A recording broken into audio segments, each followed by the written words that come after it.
உலகளாவிய எரிசக்தி விநியோகத்தில் இந்த ஒரு சிறிய நீரிணைப்பு தான் ஒட்டுமொத்த எண்ணெய் போக்குவரத்தையும் கட்டுப்படுத்துகிறது.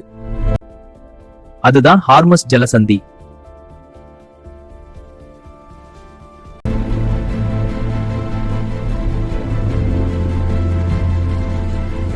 இந்த ஜலசந்தி பாரசீக வளைகுடாவையும் ஓமன் வளைகுடாவையும் இணைக்கும் முக்கியமான கடல் வழி.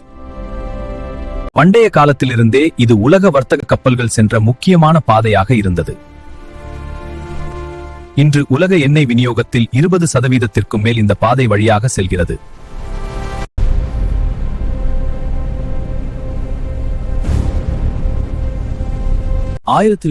களில் நடந்த ஈரான்-ஈராக் போரின் போது இந்த பகுதி கடற்படை மோதல்களின் மையமாக இருந்தது. இன்றும் ஈரான் மற்றும் அமெரிக்கா இடையேயான பதற்றம் காரணமாக இந்த இடம் உலக கவனத்தில் உள்ளது. ஒரு நாள் இந்த பாதை மூடப்பட்டால் உலக எண்ணெய் விநியோகம் கடுமையாக பாதிக்கப்படும். அதனால் எண்ணெய் விலை $115 மேல் உயரலாம்.